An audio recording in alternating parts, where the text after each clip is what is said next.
Bismillahirrahmanirrahim. Alhamdulillah wassalatu wassalamu ala Rasulillah wa ba'd. Kita lanjutkan pelajaran tentang hal-hal yang membatalkan keislaman.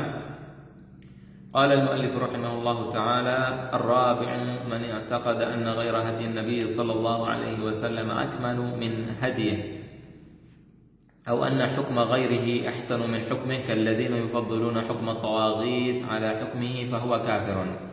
Yang keempat yang membatalkan keislaman adalah orang-orang yang menganggap bahwasannya ada petunjuk selain petunjuk Nabi yang lebih baik daripada petunjuk Nabi Shallallahu Alaihi Wasallam, atau ada hukum selain hukum Allah dan Rasul yang lebih baik daripada hukum Allah dan Rasulnya Shallallahu Alaihi Wasallam. Seperti orang-orang yang mendahulukan hukum taghut daripada hukum Allah dan Rasul Shallallahu Alaihi Wasallam. Di sini ada beberapa bahasan. Yang pertama adalah apa yang dimaksud dengan hukum Allah Subhanahu wa ta'ala. Kemudian apa hukum orang yang berhukum dengan hukum tersebut. Kemudian bagaimana kita bersikap jika kita berada di tengah orang-orang yang tidak berhukum dengan hukum Allah Subhanahu wa ta'ala. Yang pertama, apa yang dimaksud dengan hukum Allah? Ini penting untuk diketahui. Sebelum kita masuk ke sana atau mengerti-artikan arti daripada hukum Allah tersebut, kita ingin mengetahui sekilas tentang sejarah daripada penerapan hukum selain hukum syariat Islam di negara-negara Islam. Bagaimana bisa Indonesia, kemudian Brunei, kemudian negara-negara Arab mempraktekkan hukum yang bukan hukum Allah dan Rasulnya. Padahal semenjak zaman Nabi Shallallahu Alaihi Wasallam sampai kurang lebih 100 tahun yang lalu, mereka semua mempraktekkan hukum Allah dan Rasul Sallallahu Alaihi Wasallam.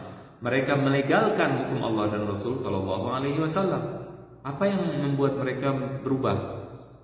Ini penting untuk diketahui. Ini pemikiran ini muncul di masyarakat yang anti Tuhan.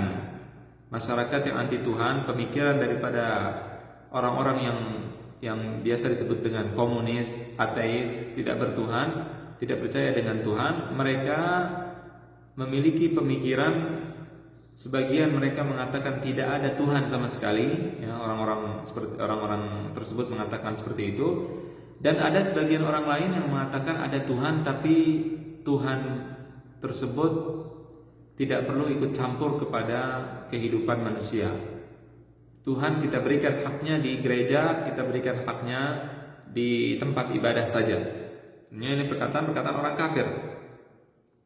Ketika mereka melihat bahwa agama mereka membuat kemunduran bagi mereka, maka sebagian dari mereka mulai tidak percaya dengan adanya Tuhan.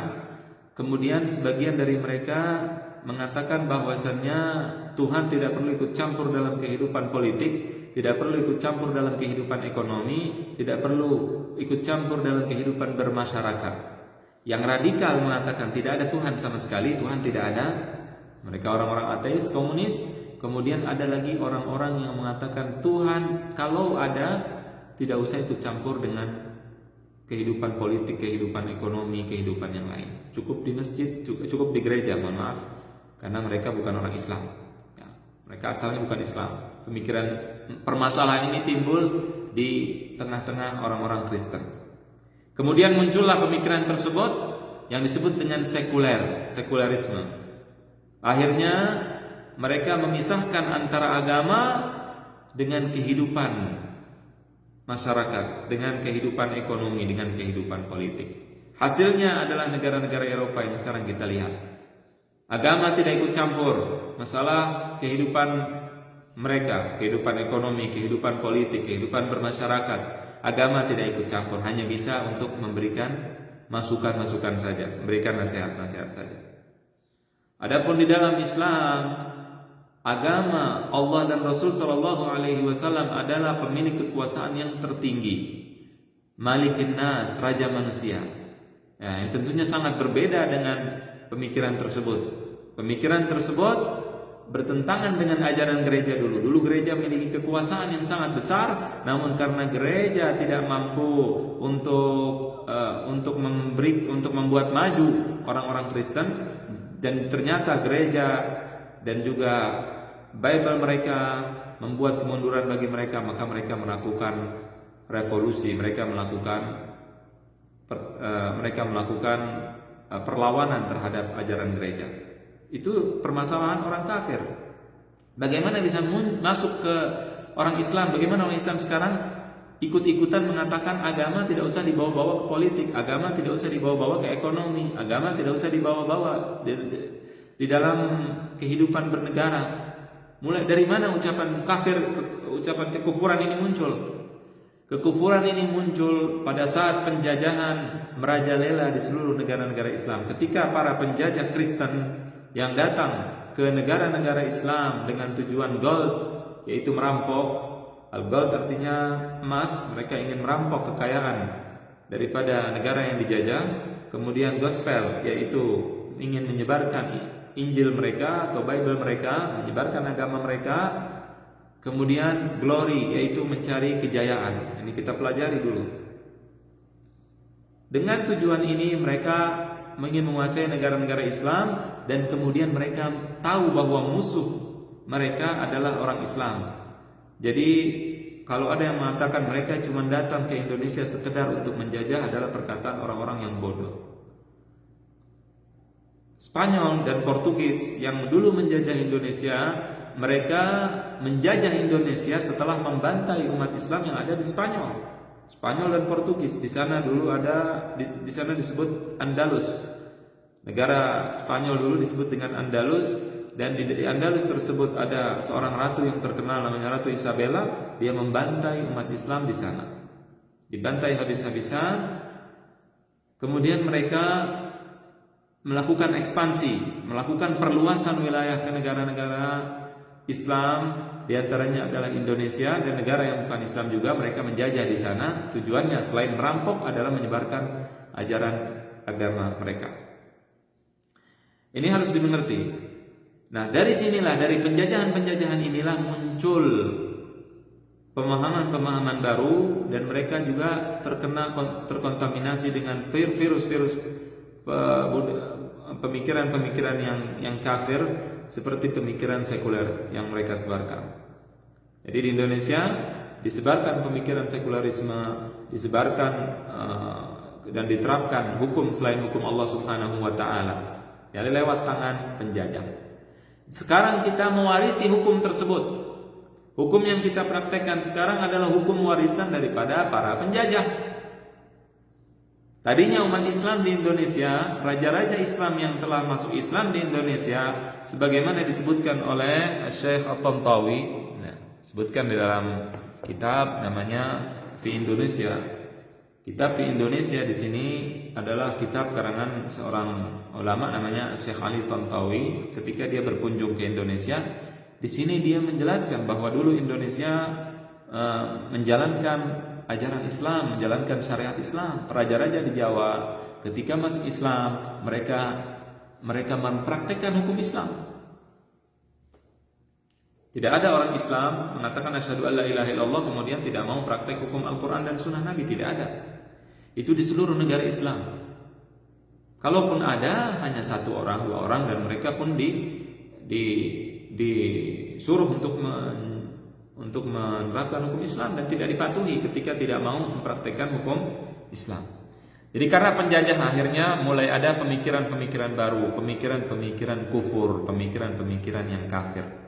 Di antara pemikiran yang kafir tersebut adalah pemikiran sekulerisme, memisahkan antara Allah dengan kehidupan masyarakat, kehidupan politik, kehidupan ekonomi. Hukum Allah tidak usah dipakai. Kita di negara yang bukan negara Islam, mereka mengatakan seperti itu. Dan ini adalah pemikiran yang sesat dan menyesatkan. Nah, kalau kita sudah ketahui hal tersebut, apa yang dimaksud dengan hukum Allah? Sebagian orang mengatakan bahwa sebenarnya hukum kita adalah hukum yang telah mempraktekkan hukum Islam. Ada hukum pernikahan secara Islami, ada hukum warisan secara Islami, ada hukum-hukum lainnya yang memang diambil daripada Al-Quran dan diambil dari hadis Nabi SAW. Bukankah itu hukum Islam? Hanya sebagian kecil hal-hal yang belum dipraktekkan di dalam hukum Islam. Ini perkataan yang salah. sesuai dengan hukum Islam atau menjadikan Al-Quran sebagai salah satu sumber, itu bukan hukum Islam. Karena di dalam hukum Islam, di dalam syariat Islam, Al-Quran dan Allah dan Rasulnya adalah sumber satu-satunya di dalam hukum. Artinya kita mengambil hukum dari Allah dan Rasulnya. Dan semua yang Allah izinkan, hukum-hukum lain yang kita ambil adalah hukum-hukum yang Allah izinkan. Kalau tidak Allah izinkan, tidak diizinkan oleh Rasulnya, kita tidak boleh mengambilnya. Itu di dalam Islam. Kekuasaan tertinggi berada di tangan Allah, bukan di tangan rakyat. Kekuasaan tertinggi berada di tangan Allah, bukan di tangan rakyat. Ketika Allah mengatakan minuman keras haram, kalau 250 juta rakyat mengatakan bahwasannya minuman keras halal, maka yang dilakukan adalah hukum Allah Subhanahu wa taala, tetap haram. Zina haram, daging babi haram, maka haram sampai hari kiamat. Walaupun mereka semua menginginkan bahwa zina, daging babi dan juga minuman keras dihalalkan, tidak akan pernah halal. Itu hukum Allah. Itulah hukum syariat. Kalau mengambil daripada Al-Quran, mengambil saja, kemudian dilihat yang sesuai dengan hawa nafsu dia terima, yang tidak sesuai dengan hawa nafsu dia tidak terima, maka di sini bukan hukum syariat. Perancis mengambil hukum daripada hadis Nabi SAW dari kitab Muwatta. Tapi apakah Perancis disebut menjalankan hukum syariat? Jawabannya tidak. Mereka tidak menjalankan syariat, tapi mereka menjalankan hukum yang sesuai dengan hukum syariat. Mereka menjalankan hukum yang mereka ambil daripada hukum syariat. Oke, itu tidak ada masalah. Kita boleh mengatakan seperti itu. Tapi kalau kita katakan mereka menjalankan hukum syariat, tidak. Karena ketika menjalankan hukum syariat adalah seseorang mengambil dan mengakui dan meyakini bahwasannya hukum Allah dan Rasulnya lebih baik daripada seluruh hukum. Dan tidak, hukum Allah dan Rasulnya tidak disaring dengan hawa nafsu kita, tidak. Kalau hukum Allah, Al-Quran yang sudah pasti mengatakan bahwasannya zina haram, kemudian minuman keras haram, kemudian diperdebatkan lagi, dibahas lagi di parlemen, di MPR, di DPR, maka itu bukan hukum Allah yang keluar nanti produk hasilnya. Yang keluar adalah hukum yang adalah hukum yang sesuai dengan hawa nafsu mereka, yang kebetulan juga sesuai dengan hukum syariat, atau yang mereka ambil daripada hukum syariat. Hukum yang sesuai dengan hawa nafsu mereka, namun sesuai dengan syariat. Ini penting untuk dimengerti. Oleh karena itu, ketika kita mengajak berhukum dengan hukum syariat, mengajak berhukum dengan hukum Allah, adalah kita meyakini dan menjadikan bahwa Allah Subhanahu wa taala dan Rasulnya sebagai sumber hukum tertinggi, sebagai satu-satunya sumber hukum yang diakui dan dilegalkan. Dan hukum-hukum lainnya di bawah hukum Allah dan Rasul. Tidak ada masalah mau membuat hukum-hukum yang di bawah hukum Allah dan hukum Rasul sallallahu alaihi wasallam. Ini penting untuk dimengerti oleh orang Islam. Kalau ada yang mengatakan bahwasannya di negara kita bukan hanya orang Islam yang tinggal di sana, ada orang kafir, ada orang Buddha, ada orang Hindu dan sebagainya. Kita katakan bahwasannya Allah mewajibkan hukumnya untuk diterapkan di masyarakat yang Muslim dan juga di masyarakat yang majmuk, di masyarakat yang bukan hanya Islam. Allah mewajibkan dan Allah memberikan aturan-aturan pada kita. Kalau kita memiliki tetangga non-Muslim bagaimana? Kalau kita memiliki orang-orang yang bukan Islam, kita memiliki teman yang tidak Islam, bagaimana? Bahkan kalau kita memiliki istri yang tidak Islam, bagaimana? Dijelaskan oleh Allah dan Rasulnya. Oleh karena itu hukum Allah berlaku sepanjang masa, baik di Indonesia ataupun di selain Indonesia. Ini penting untuk dimengerti dan untuk difahami. Dan kita tidak mengatakan bahwasannya hukum Allah akan dipraktikkan kepada orang kafir, tidak. Orang kafir tidak diwajibkan untuk datang ke orang Islam untuk berhukum, tidak. Mereka kalau mereka mencuri, orang kafir dengan orang kafir mencuri, mereka berzina, diputuskan, dihukum dengan hukum yang mereka imani, tidak ada masalah. Kita berbicara tentang orang Islam, dan orang Islam berkewajiban untuk menjalankan ajaran agamanya, dan diantara ajaran agama yang Allah wajibkan untuk dijalankan adalah berhukum dengan hukum Allah Subhanahu wa ta'ala. Hukumnya wajib, bukan kita disuruh memilih. Yang mau silahkan, yang tidak mau silahkan, tidak. Indonesia bukan milik orang Indonesia. Ini banyak orang salah kaprah. Indonesia milik Allah Subhanahu wa taala, Allah yang menciptakan. Allah menciptakan Indonesia, menciptakan Brunei, menciptakan Singapura, menciptakan seluruh dunia dan segala isinya. Allah menurunkan hukum ini bukan untuk dipraktekkan di Jazirah Arab saja, tidak, tapi dipraktekkan di seluruh tempat. Kalau ada orang mengatakan itu hukum Islam hanya berlaku di Arab, tidak benar. Hukum Islam diberlakukan di semua tempat.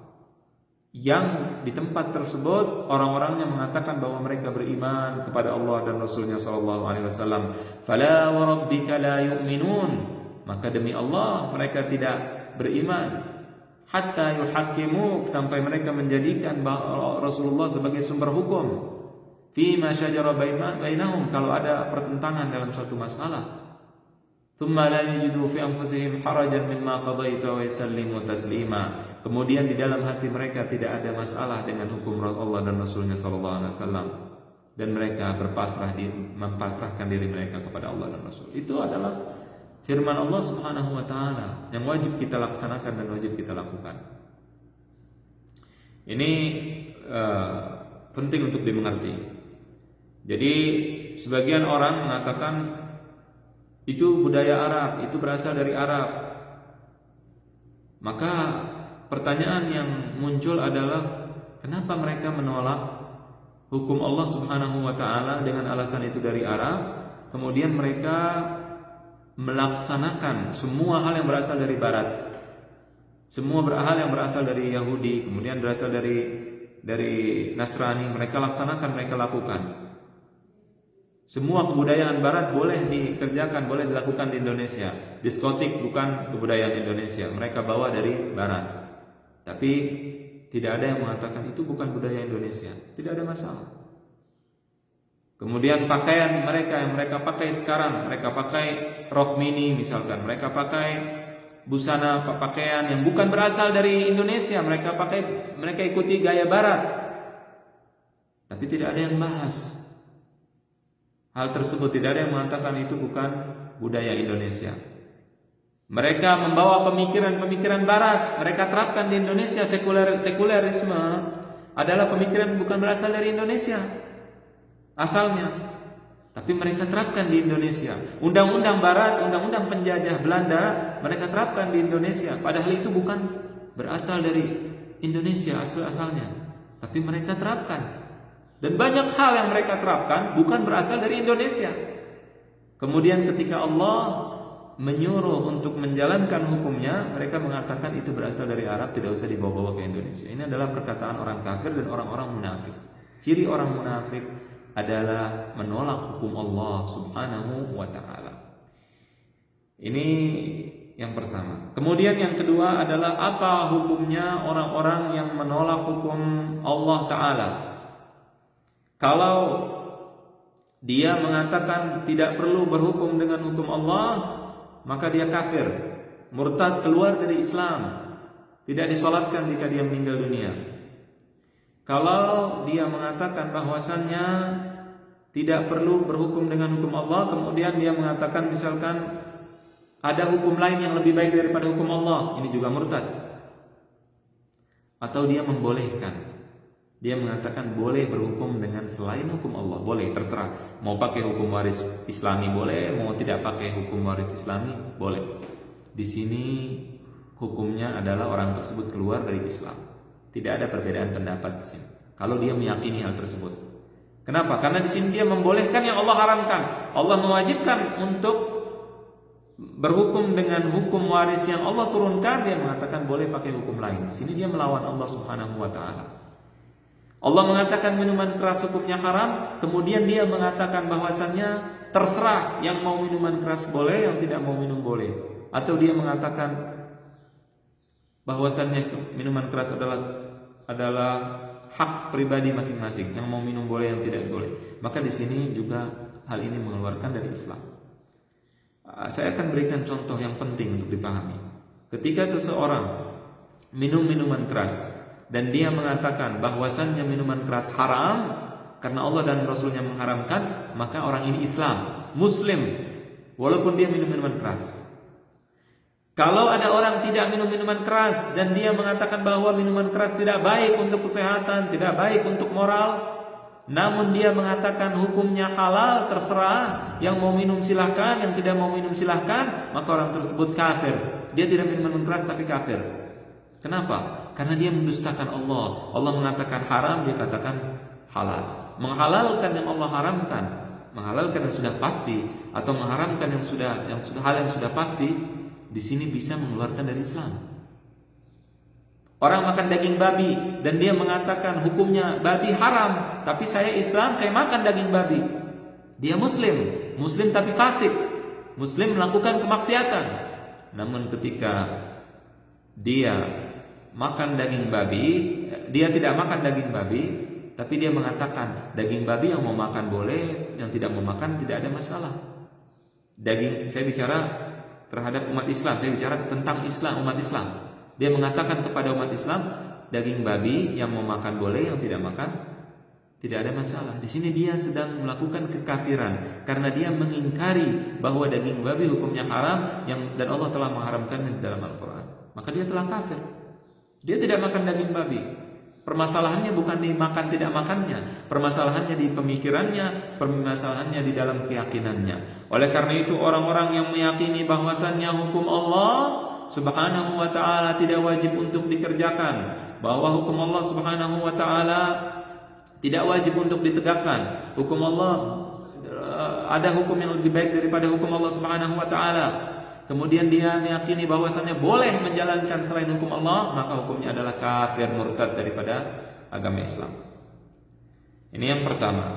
Yang kedua, kalau ada orang yang menjalankan hukum selain hukum Islam, namun dia mengatakan bahwasannya di dalam kepercayaannya, di dalam keyakinannya, dia mengatakan bahwasannya wajib menjalankan hukum Islam, tapi dia tidak menjalankannya, maka di sini orang tersebut maksiat. Dia tidak kafir. Ya, jadi dia mengatakan hukum Allah wajib dijalankan, tidak ada hukum yang lebih baik daripada hukum Allah. Tidak boleh melaksanakan hukum selain hukum Allah, namun dia menjalankan selain hukum Allah. Di sini kafir. Seperti yang contoh yang tadi saya sebutkan. Di sini dia tidak kafir, dia tidak kafir, dia Muslim. Ini yang penting untuk dimengerti. Tidak semua orang yang berhukum dengan hukum Allah kemudian dia langsung kafir, tidak. Tergantung daripada keyakinannya. Kalau dia meyakini bahwasannya hukum Allah wajib untuk dilaksanakan, maka hukumnya orang tersebut tetap Islam walaupun dia tidak melaksanakannya. Yang terakhir adalah bagaimana sikap kita di tengah-tengah jika hidup di tengah masyarakat yang tidak menjalankan hukum Allah. Yang pertama adalah kita wajib mengingkari dengan kekuatan kalau kita mampu. Man ra'a minkum munkaran falyughayyirhu biyadihi. Kalau kita melihat kemungkaran, rubah dengan kekuatan. Tidak bisa dengan lisan, kita katakan sebisa kita. Tidak bisa dengan lisan, maka wajib kita mengingkari dengan hati kita. Kita tidak ridha, kita tidak senang dengan hukum yang diterapkan selain hukum Allah Subhanahu wa ta'ala. Dan kita ketika berhukum kepada mereka, orang-orang yang tidak berhukum dengan hukum Allah Subhanahu wa ta'ala, tadi disebut dengan perkataan tauhid. Tauhid adalah semua yang melewati batas, melampaui batas. Ketika manusia diwajibkan untuk berhukum dengan hukum Allah, kemudian dia melampaui batas, membuat hukum undang-undang yang melawan hukum Allah, dan itu adalah bid'ah besar, yang lebih besar daripada semua bid'ah yang sekarang sering diperdebatkan orang. Ya, maka di sini orang tersebut telah melampaui batas dan telah menjadi tauhid. Ketika seseorang mengatakan saya Tuhan, maka dia melampaui batas dan dia disebut dengan tauhid. Ketika seseorang membuat undang-undang yang bertentangan dengan hukum Allah, yang tidak mau tunduk kepada hukum Allah dan Rasulnya, maka dia menjadi tauhid. Ini penting untuk dimengerti.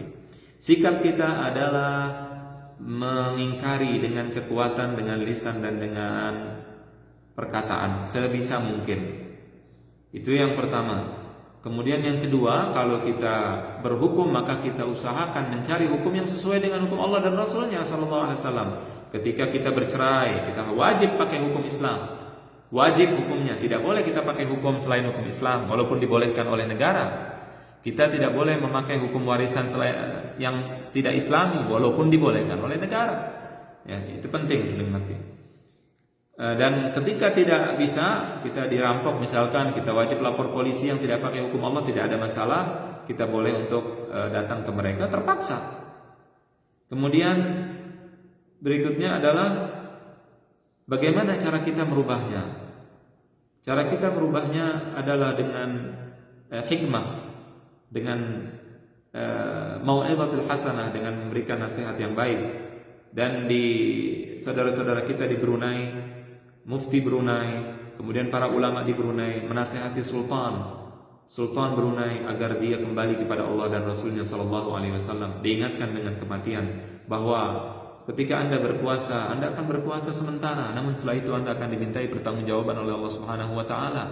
Dan semua permasalahan umat Islam yang berpecah belah itu disebabkan, kata Rasulullah SAW, karena kenapa? Karena malam tahkum a'immatuhum bi kitabillah, karena para pemimpin mereka tidak berhukum dengan hukum Allah, dengan Al-Quran, maka akan terjadi selalu terjadi permusuhan, kemudian umat Islam selalu terpecah belah. Itu perkataan Nabi SAW. Jadi kita nasihati mereka dengan baik, dengan sebisa kita nasihati, dengan cara yang tepat kita nasihati mereka, kita jelaskan kepada mereka. Dan ini juga tidak berarti bahwa kita kita dengan mudah misalkan mengkafirkan orang sembarangan. Tidak seperti itu. Ada orang-orang yang tidak mengerti, tidak paham. Ada orang-orang yang ketika mereka menjalankan hukum tersebut, mereka tidak menjalankannya dalam keadaan mereka beriman dengan hukum-hukum tadi. Jadi mereka menganggap bahwa hukum ini tidak bertentangan dengan Allah dan Rasulnya.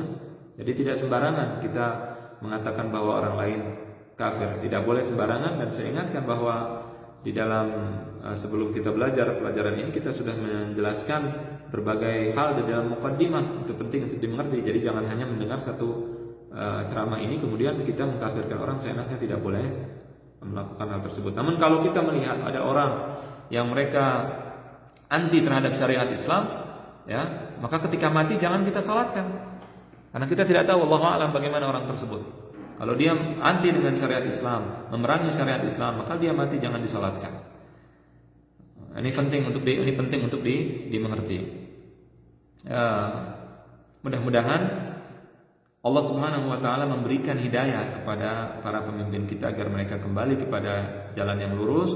Allah berikan hidayah sebagaimana Allah memberikan hidayah kepada Sultan Brunei Darussalam, dan Allah membuka hatinya untuk menjalankan hukum Islam. Ketika dia menjalankan hukum Islam, maka kemuliaan untuk dia bukan untuk Islam. Agama Allah Subhanahu wa taala adalah kemuliaan untuk para pemeluknya, kemuliaan untuk orang yang ingin menjalankannya. Bukan sebaliknya. Ketika Anda melaksanakan hukum Allah, Anda tidak melakukan apa-apa untuk Allah.